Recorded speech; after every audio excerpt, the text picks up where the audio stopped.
Welcome back to the night shift on a Monday evening, and it's become quite an institution these days, is Stuee's High Five, as we welcome back to the studio Stuee Kennedy.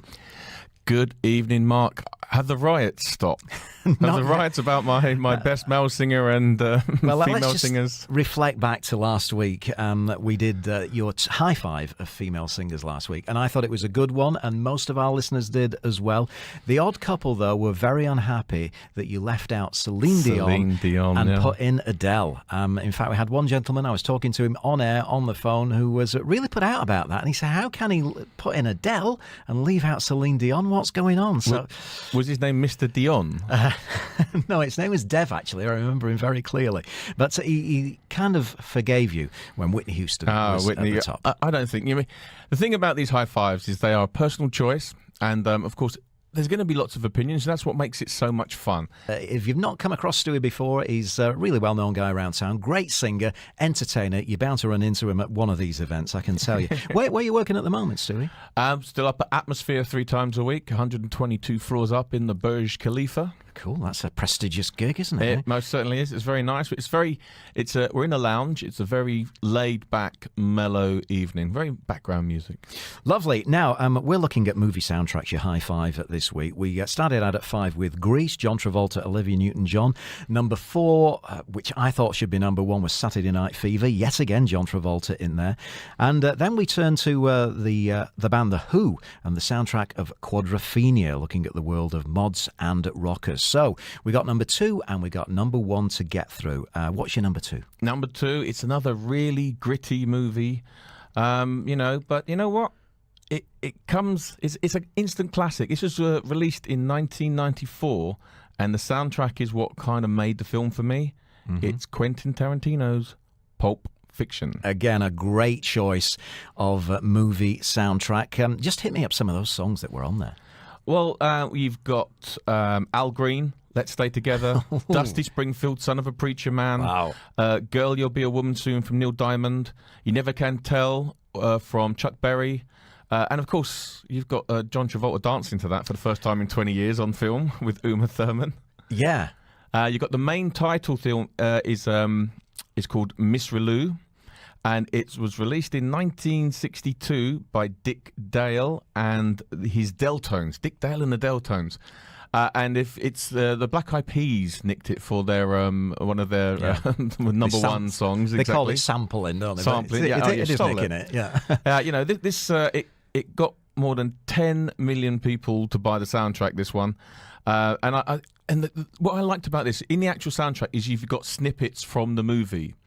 So you've got the CD, the album opens up with Honey Bunny telling people what she's going to do in the diner if they don't stand still. Okay. And then you've got the Royale with Cheese discussion between Samuel L. Jackson and John Travolta, and you visualize the whole movie in your head as you go through the soundtrack, and it's just so lovely.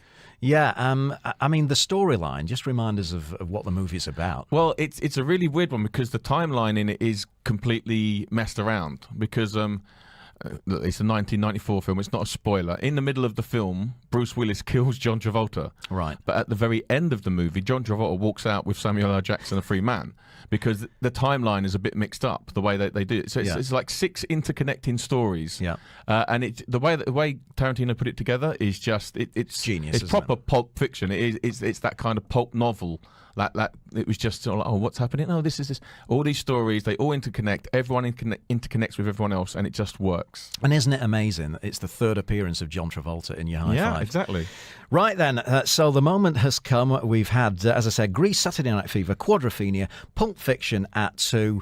I shudder to think what number 1 is going to be. So fire away, Stuee. Go on.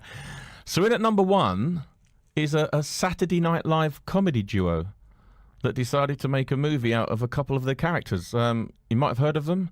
Jake and Elwood Blues. Yes, John Landis made a movie. It's called the Blues Brothers. Oh, yeah, it's the Blues Brothers that has come out on top of movie soundtracks. It's even beaten out the likes of Bodyguard, which is unbelievable, really. Why? A lot of soul music. I know Aretha Franklin was actually in this, wasn't she? Well, yeah, you've got Aretha Franklin with Think. You've got Ray Charles with Shake a Tail Feather. You've got James Brown. You've got Cab Calloway. And, of course, the Blues Brothers themselves were a bona fide band of blues legends that played massive stadium gigs around the US. Dan Aykroyd and John Belushi were, of course, Jake and Elwood Blues. Seriously, when you stick in something like Minnie the Moocher by Cab Calloway, you know, and it's like that classic old big band sound. And it doesn't seem out of place. The movie is so well put together. The music enhances the experience. And to see James Brown in a church, you know, jumping up and down, doing James Brown, you know, it's like Aretha Franklin being angry at the end. I mean, one of my favourite bits is at the very end of the movie where they all sing Jailhouse Rock. Okay. And each member of the cast gets their own line. And it just works so well. It's a real feel-good movie. And the soundtrack obviously enhances that.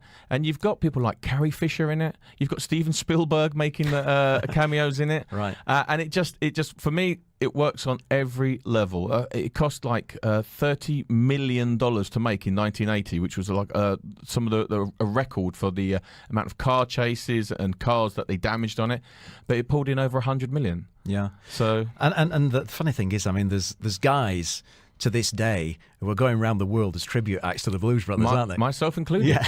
if you ever see me and Kieran Fox out together, we can do Jake and Elwood Blues. We've done it before, and it's great fun. Everyone knows the music. Yeah. What's the big song that they sing? The one that they sing is "Everybody Needs Somebody." Yeah, which is the opening of the concert they get to do in